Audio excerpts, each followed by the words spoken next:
Bien-aimés dans le Seigneur, Shalom. Bienvenue à notre temps d'édification, temps où le Seigneur vient et répond à vos préoccupations. C'est ce temps que l'on dénommé « Mon juste vivra par la foi ». Oui, c'est par la foi seulement que Dieu manifeste, il récompense sur tous ses enfants. Et aujourd'hui, nous allons prendre un texte qui est tiré de l'Ancien Testament. Et à partir de 2 Rois chapitre 6 au verset 24. On va faire un peu de lecture, c'est important, ça va nous permettre de comprendre et de nous situer un peu sur nos préoccupations, mais aussi surtout comment est-ce que Dieu nous répond, mais nous n'avons pas parfois à comprendre, à percevoir la volonté de Dieu. Je lis 2 Rois chapitre 6 à partir du verset 24. Après cela, Ben-Hadad, roi de Syrie, ayant rassemblé toute son armée, monta et assiégea Samarie. Il y eut une grande famine dans Samarie et il la serrait tellement qu'une tête d'âne valait 80 cycles d'argent et le quart d'un câble de fiente de pigeon 5 cycles d'argent. Et comme le roi passait sur la muraille, une femme lui cria « Sauve-moi, ô roi, mon Seigneur ».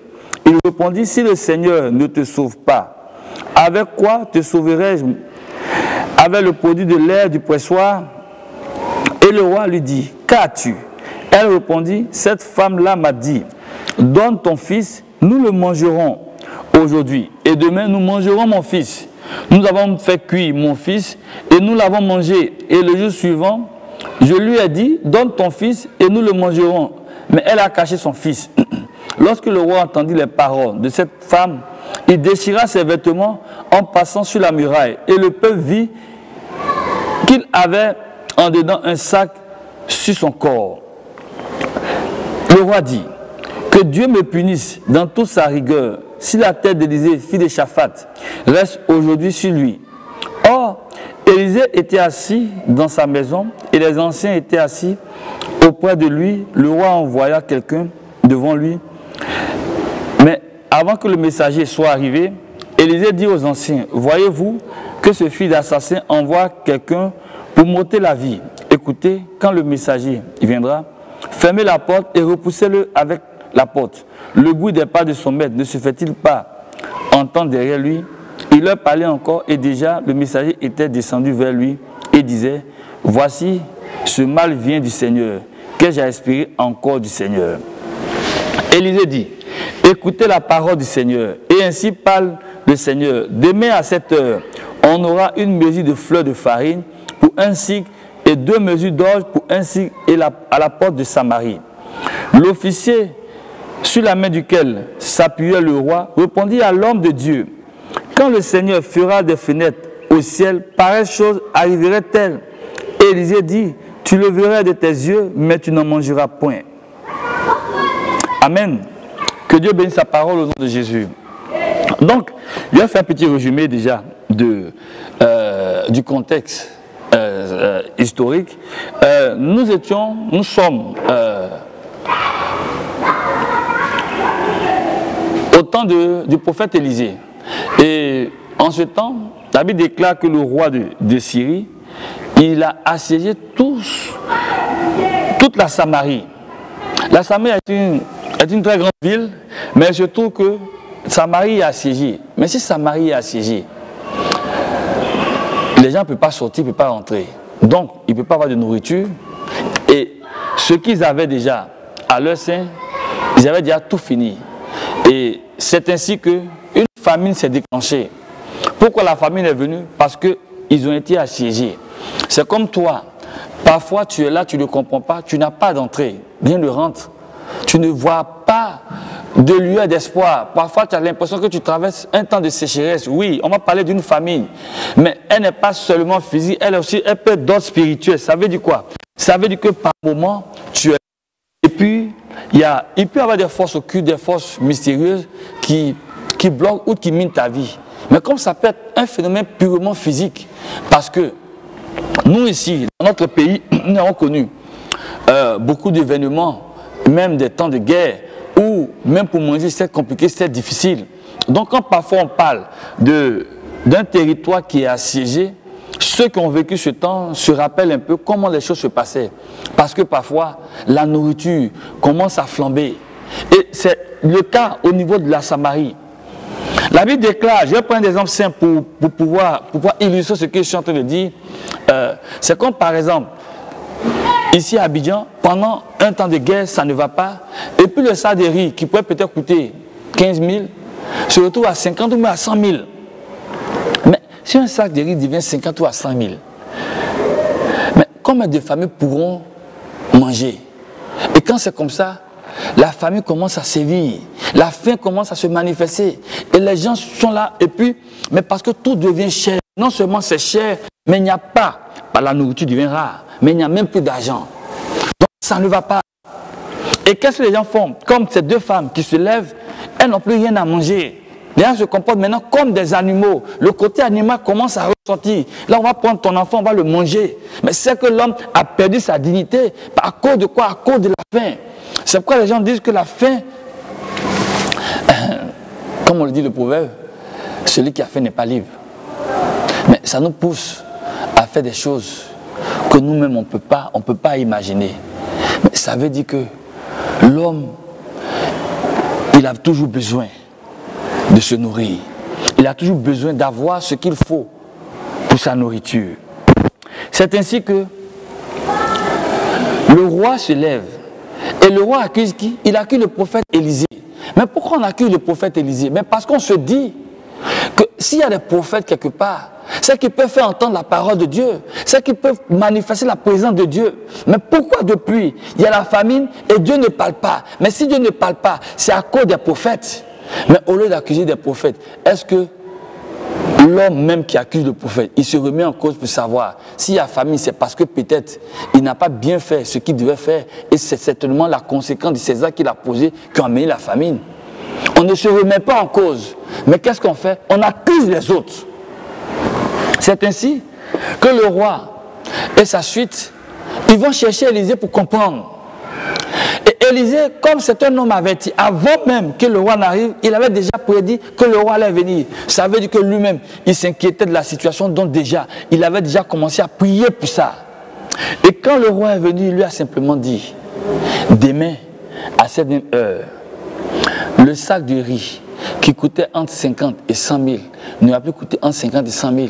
Le sac de riz va commencer à coûter à combien? 1000 francs. Non. Même en temps normal, en temps où la situation est normale, où les gens ont à manger, ce n'est pas comme ça. Et c'est ce que celui que le roi s'appuyait sur lui a dit, l'aide du camp du roi, il a dit, même si le Seigneur ouvre une fenêtre au ciel, mais ouvrir une fenêtre au ciel veut simplement dire que Dieu manifeste sa faveur. Ça quitte au ciel, puis ça descend sur nous. Donc si Dieu même fait grâce, on ne peut pas voir cela. Ça veut dire que là où il est, il ne croit même pas. On peut penser peut-être dans un mois, dans 2 mois, oui, la situation va revenir, mais ça va venir lentement. Mais demain, en même temps, ça ne peut pas se faire. Élisée lui a dit, de tes yeux tu verras, mais toi-même tu ne vas pas en bénéficier. C'est là où on va revenir encore sur la foi. Dieu parle. Dieu ne fait rien sans parler. Dieu fait tout par sa parole. Et quand on vient vers Dieu, c'est parce que nous, de nos propres efforts, nous ne pouvons pas avoir ce que nous voulons, nous ne pouvons pas faire ce qu'il faut. Et nous aspirons, nous voulons voir Dieu agir par sa main. Mais quand la main de Dieu intervient, c'est parce que l'homme est limité. Et quand la main de Dieu intervient, on appelle ça miracle. Mais un miracle, ça s'appuie toujours sur quoi? Sur la foi. Mais toi, on te dit, on t'annonce une parole, on t'annonce une bénédiction, on t'annonce un déblocage, on t'annonce une ouverture, on t'annonce que le Seigneur a reçu ta prière et il va demain quelque chose se passer, mais tu ne crois pas. La chose, tu vas la voir, mais tu ne pourras pas en profiter. Voyons la suite maintenant de ce qui va se passer. Nous continuons plus loin.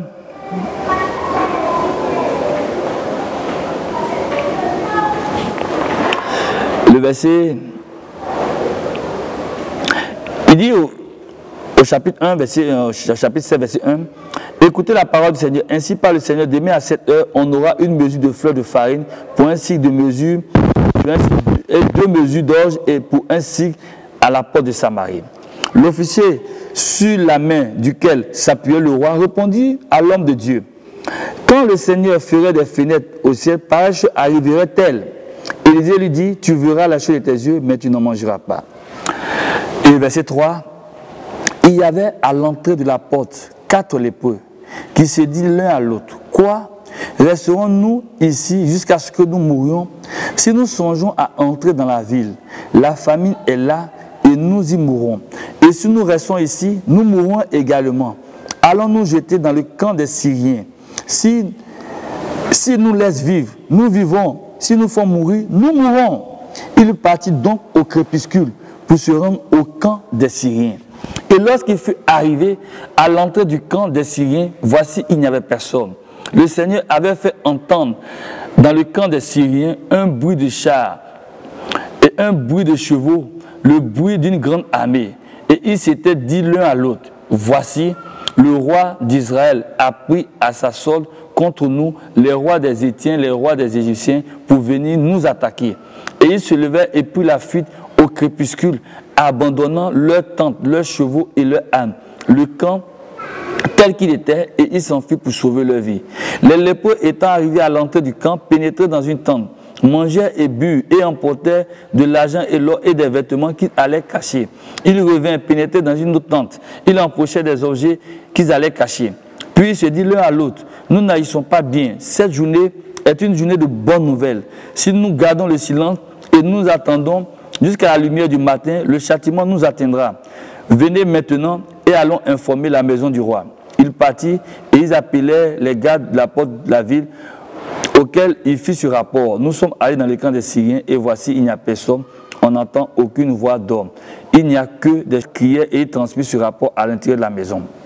Le roi se leva de nuit et dit à ses serviteurs: je veux vous communiquer ce que nous font les Syriens. Comme ils savent que nous sommes affamés, ils ont quitté le camp pour se cacher dans les champs. Et ils se sont dit: quand ils sortiront de la ville, nous les saisirons vivants et nous entrerons dans la ville. L'un des serviteurs du roi répondit: que l'on prenne 5 des chevaux qui restent encore dans la ville. Ils sont comme toute la multitude d'Israël qui est restée. Ils sont comme toute la multitude d'Israël qui dépérit. Et envoyons voir ce qui se passe. On prit 2 chars avec des chevaux et le roi envoya des messagers sur les traces de l'armée syrienne en disant: allez et voyez. Ils allèrent après eux jusqu'au Jourdain. Et voici, toute la route était pleine de vêtements et d'objets que les Syriens avaient jetés dans leur précipitation. Les messagers revinrent et le rapportèrent au roi. Le roi sortit et pilla le camp. Le peuple sortit et pilla le camp des Syriens. Ils l'ont eu une mesure de fleurs de farine pour un cycle et 2 mesures d'orge pour un cycle selon la parole du Seigneur. Le roi avait remis la garde de la porte à l'officier sur la main duquel il s'appuyait, mais cet officier fut écrasé à la porte par le peuple et il mourut, selon la parole qu'avait prononcée l'homme de Dieu quand le roi était descendu vers lui. Belle histoire. J'aime bien cette histoire parce qu'elle illustre parfaitement notre état d'esprit, notre intérieur, lorsqu'on nous communique quelque chose. Pendant que Élisée a donné une révélation, a donné une prophétie à ceux qui étaient là avec le roi, il y a ceux qui ont cru, ceux qui n'ont pas cru. Le roi même, on a parlé, il a écouté, puis il est parti. Mais la Bible déclare que pendant qu'Élisée venait de parler, il y avait 4 lépreux. Qui sont les lépreux? Un lépreux, ce n'est rien d'autre que quelqu'un qui a été déclaré impur. Il a la lèpre. La lèpre est une maladie impure. Ça veut dire que, et quand tu es impur, tu vas te montrer au sacrificateur. Et le prêtre, il constate que tu as la lèpre et il te dit de sortir de la ville. Et en fait, comme si on te mettait en quarantaine. Donc tu sors de la ville, tu vas quelque part dans un endroit. C'est dans cet endroit, tu n'as pas le droit de recevoir la vie, tu ne dois rien recevoir. Et ceux qui t'envoient à manger, ce sont peut-être tes parents ou bien des gens, tes connaissances. Mais quand ils viennent, ils ne te touchent pas. Là où tu es, puis on jette la nourriture, puis tu prends et puis tu manges. Ce sont des personnes qui sont marginalisées, des personnes que la société ne peut pas intégrer, la société ne peut pas avoir. Donc ce sont des personnes qui sont à part et qui sont dans leur coin. Mais ces personnes-là, imaginez, il y a la famine. Et lorsqu'il y a la famine, les gens ne mangent pas. Ceux qui doivent te donner à manger, mais ils ne mangent pas. Si eux ne mangent pas, est-ce que toi tu peux manger? tu ne manges pas parce qu'eux n'ont pas à manger, c'est eux qui te donnent à manger. Eux, c'est quand ils sont rassasiés qu'ils prennent ce qui leur reste en gros et puis te l'envoient. Mais toi, tu ne peux pas cultiver parce que toi, on t'a dit de rester dans un coin, tu ne dois rien faire. Pourquoi? Parce qu'on t'a déclaré impur. Mais ces 4 lépreux sont dans leur coin. Et puis, dans leur quarantaine, ils ne reçoivent pas à manger. Ils réalisent que mais ils sont en train de mourir. Et la Bible dit, il y a un qui dit quoi? On va rester ici et puis mourir de faim? Non. Non, non, non, non, non. Si on va en ville, on va nous tuer parce que là-bas, on n'a pas le droit de venir en ville. Si on va chez l'ennemi, on va encore nous tuer. Dans tous les cas, là où nous sommes en train de mourir, on va à gauche, on meurt, on va à droite, on meurt. Mais dans le camp de l'ennemi, il y a au moins à manger. On ne sait jamais, peut-être vous nous laissez à manger. Je veux dire à quelqu'un, tu es là, ta situation n'avance pas, mais tu ne bouges pas, tu ne te lèves pas, et tu es assis, tu attends. Regarde ces 4 lépreux. Il y a des gens qu'on a marginalisés, des gens qu'on a rejetés, des gens qu'on ne considère pas, on ne calcule pas, des gens qui ne font que manger, ils ne font que mendier, c'est-à-dire que ce que les gens font de manger, ce qui tombe à terre, c'est ce qu'on va aller dans les restangolos. Et eux, ils sont là, puis ils disent non, ils ne peuvent pas rester comme ça, la situation ne peut pas perdurer, il faut que ça change. Ils se sont levés, la Bible déclare que c'était au crépuscule. Il y a 2 crépuscules. Il y a le lever et puis il y a le coucher. Eux, c'était pratiquement au coucher du soleil. Pendant que le soleil est en train de se coucher, ils sont là et puis ils disent quoi? On ne peut pas rester comme ça. Ce n'est pas normal. Et ils se lèvent. Où ils vont? Ils vont là où il y a la nourriture. Ils savent, il y a le danger. On peut les tuer, on peut les détruire, on peut les exterminer, mais ce n'est pas grave. Mais au moins, ils peuvent se battre pour avoir à manger. Toi, tu ne fais rien, mais tu es assis. Tu ne fais rien, mais tu ne cherches pas. Tu ne fais rien, mais tu attends. Tu attends que Dieu fasse. Eux qui sont en ville, ils sont là, puis ils attendent. Mais les 4 lépreux ont compris un peu la mentalité de Dieu. C'est vrai, ça ne va pas chez eux. C'est vrai, leur situation est bloquée. C'est vrai, leur vie n'avance pas. Mais ils se sont dit quoi? On ne peut pas rester, on ne peut pas accepter ça. Il y a quelqu'un qui a lancé un conseil qui a dit ça suffit, toi c'est trop, il faut que ça cesse. Ils se sont levés et puis ils sont partis. Mais la Bible dit au même crépuscule, pendant que eux, dans leur cœur, ils ont pris la décision, au niveau de leur volonté, ils ont voulu, ils se sont décidés à aller dans le camp ennemi, même si pour affronter tout ce qu'ils doivent affronter, peu importe l'ennemi qui en fait, peu importe sa puissance, ils s'en vont parce qu'ils ont faim. Et lorsqu'on a faim, on ne peut pas rester en place, même si il faut se battre. On n'a pas de force, mais on va se battre. Qu'est-ce qu'ils ont? Ils ont leur volonté. Et la Bible dit, au crépuscule, ils se sont levés. Mais la Bible aussi dit, au même crépuscule, dans le camp ennemi, qu'est-ce qui s'est passé? Dieu a fait entendre le bruit d'une multitude de chars. On dirait tremblement de terre. Et l'ennemi s'est regardé avec son voisin. On dirait que le roi d'Israël allait prendre le roi d'Égypte pour venir nous exterminer. Et qu'est-ce qu'ils ont fait? Il y a eu la débandade. Chacun a commencé à fuir. Mais qu'est-ce qui s'est passé? Ces 4 lépreux qui se sont levés, se sont décidés. On parle de combat entre nous. Est-ce que vous croyez qu'un homme normal peut affronter un esprit, il peut affronter un démon avec toute sa carrure, avec toute sa force, il peut affronter un sorcier? Mais pourquoi? Mais parce que ceux-là, ils font des incantations, des choses incroyables. Oui, tu es africain, ce qui veut dire, tu sais de quoi je parle. Mais, regardez un peu les lépreux, des gens sans défense, des gens sans force. Mais regardez ce qu'ils ont manifesté, simplement avec leur volonté. Ils ont décidé de ne pas se laisser faire. Ils ont décidé que leur vie n'allait pas s'arrêter comme ça. Aujourd'hui, on voit plusieurs personnes qui sont à la retraite. Mais quand elles sont à la retraite, qu'est-ce qu'elles se disent? Ces personnes se disent que tout est fini pour elles. Et parce qu'elles se disent que c'est fini, elles ne font plus rien. Elles attendent maintenant, elles deviennent comme des mendiants. C'est leurs enfants, quelqu'un qui va venir leur donner à manger. Mais sans ça, ils ne font plus rien. Mais je connais des instituteurs qui sont à la retraite, mais qui sont devenus directeurs de société. Pourquoi? Parce que celui qui l'a pris comme directeur se dit, cet instituteur, il est à la retraite, il a acquis beaucoup d'expérience. Un retraité, ce n'est rien d'autre que la somme de plusieurs expériences acquises durant plusieurs années. Il est mieux qu'un jeune homme qu'on va prendre qui a tous les diplômes et qui est sorti d'une grande université. Je veux dire à quelqu'un, je ne connais pas ta situation, ni ce que tu vis, mais le fait de t'asseoir et de te dire, de penser, de croire qu'on ne peut plus rien faire parce que tu n'as rien, je suis en train de te dire que c'est toi qui es en train de détruire ta propre vie. Ce n'est pas Dieu qui t'a conçu comme ça. Et Dieu ne souhaite pas que tu sois comme ça, parce que Dieu a conçu pour toi un plan de bénédiction, un plan de paix. Mais c'est parce que tu n'es pas convaincu, parce que tu te dis que là où tu es, c'est fini pour toi.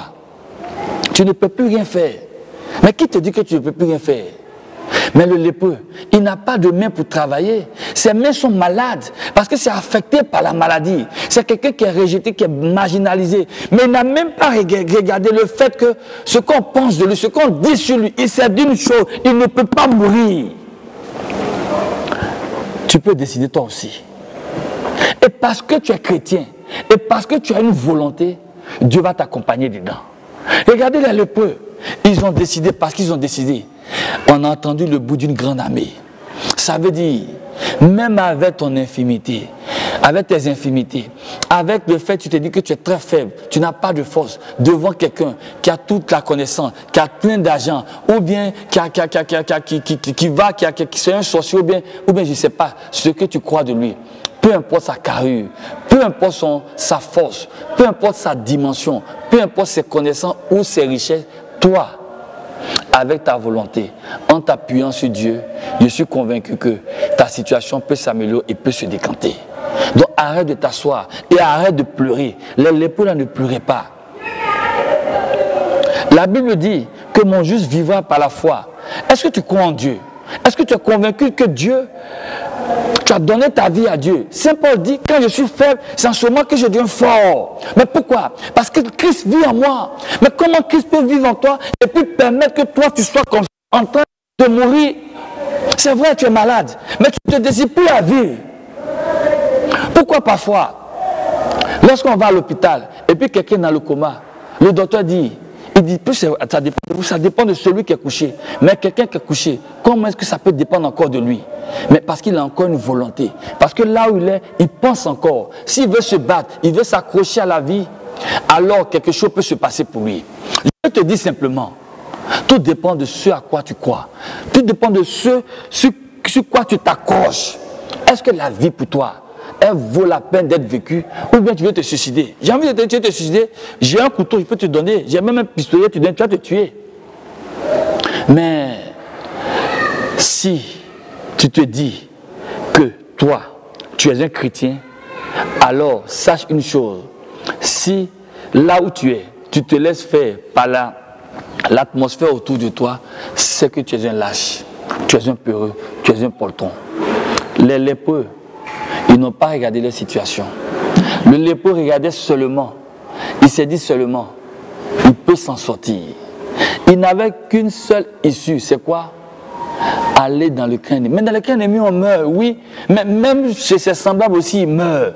Même là où il n'est pas bougé aussi, il meurt. Dans tous les cas, il y a la mort. Mais quand il y a la mort, qu'est-ce qu'on fait? On se lève et puis on se bat.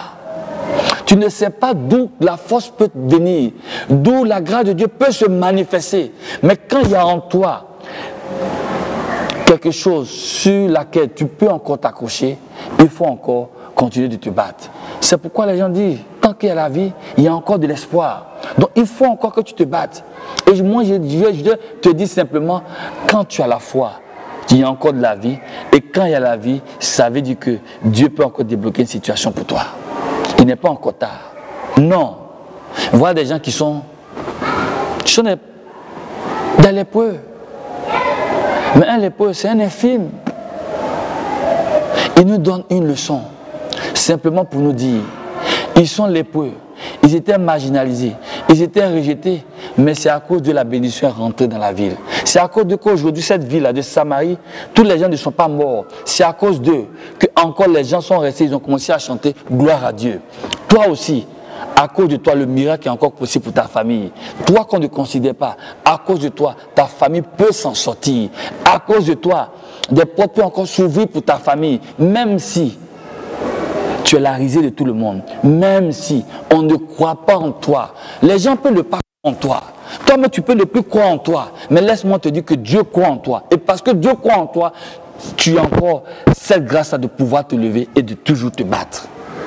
Donc arrête de te plaindre, de te lamenter, de te morfondre et surtout de dire que nous, on ne nous a pas favorisés. Oui, il y a des gens qui ont été favorisés, c'est vrai. Mais c'est Dieu qui donne. Si Dieu a décidé que tu vives et que tu sors de telle famille, si tu penses que cette famille-là, ce n'est pas une bonne famille, c'est que Dieu sait que tu peux accomplir quelque chose dans ta famille. Aujourd'hui, mon message pour toi, il faut encore te battre. Ce n'est pas encore fini. Quelqu'un dira que Dieu n'a pas encore dit son dernier mot. Et moi, je dis, en fait, Dieu, il est là encore pour toi. Il veut faire quelque chose pour toi aujourd'hui et maintenant. C'est à toi de prendre une décision. Ne reporte pas ta décision. Cette décision, tu peux la prendre encore aujourd'hui. C'est encore valable pour toi. Le miracle est encore possible. Ce peuple-là, Samarie, ce n'est pas Dieu qui est venu, qui a ouvert, qui a manifesté le miracle pour eux. Le miracle est passé par qui? Par des lépreux. Des gens de seconde vie. Des gens qu'on ne voit pas, qu'on ne considère pas. Toi aussi, Dieu veut passer par toi pour manifester un miracle. Toi aussi. David, on ne le connaissait pas. Mais aujourd'hui, tout le monde connaît la famille de David à cause de qui? À cause de David. Toi aussi, on peut parler des autres à cause de toi. Et on dira c'est grâce à cette personne. Et tout ce que Dieu veut, c'est que tu te lèves. C'est que tu te battes. C'est que tu ne te dises pas c'est fini. On voit parfois des gens quand ils sont malades, ils ne parlent plus. Ils ne mangent plus. En général, je ne dis pas toujours. C'est des personnes qui sont résignées. Je dis que c'est plus la peur, on ne peut plus rien faire. Mais dans la majorité des cas, quand les personnes arrivent à ce stade, elles meurent. Pourquoi? Mais parce qu'elles se disent que c'est fini. Elles ne croient plus. Elles n'ont plus de conviction. Elles n'espèrent plus. Mais toi, il faut encore te battre. Parce que Dieu est toujours là pour toi. Il n'a pas encore dit son dernier mot. Et ma prière en ce jour, c'est que véritablement tu crois en l'amour de Dieu. Dieu qui ne t'a pas abandonné. Dieu qui est toujours prêt à tout. S'il a sacrifié son fils pour toi, c'est que Dieu aime, il t'aime tellement. C'est pourquoi il a sacrifié Jésus. Donc ne crois pas que ce que tu vis, tu ne le vois pas. Ne crois pas que Dieu n'entend pas tes cris. Au contraire. Mais tu as quelle disposition intérieure maintenant? Tu pleures, mais les pleurs ne peuvent rien faire. Ce n'est pas les larmes de la femme qui ont fait que le miracle s'est produit. C'est la volonté des 4 lépreux. Et je veux que tu fasses partie des 4 lépreux. Et les 4 lépreux représentent les 4 évangélistes qui annoncent la bonne nouvelle. Ils ont dit aujourd'hui est une journée de bonne nouvelle. Je vais annoncer pour toi une bonne nouvelle. La bonne nouvelle, c'est que Dieu n'a pas encore dit son dernier mot. La bonne nouvelle, c'est que le miracle est encore possible pour toi. La bonne nouvelle, c'est que l'ennemi qui est en face de toi, que tu penses est supérieur à toi, en fait, si tu te lèves, tu vas réaliser que l'ennemi n'est rien devant toi. Parce que toi, il y a un Dieu qui est derrière toi et qui t'aime toujours, qui ne t'a pas abandonné. Que Dieu te bénisse. Et je suis convaincu que, avec la grâce de Dieu, que mes paroles t'ont vraiment édifié et que ces paroles-là vont s'intérioriser à l'intérieur de ton cœur et vont porter les fruits escomptés.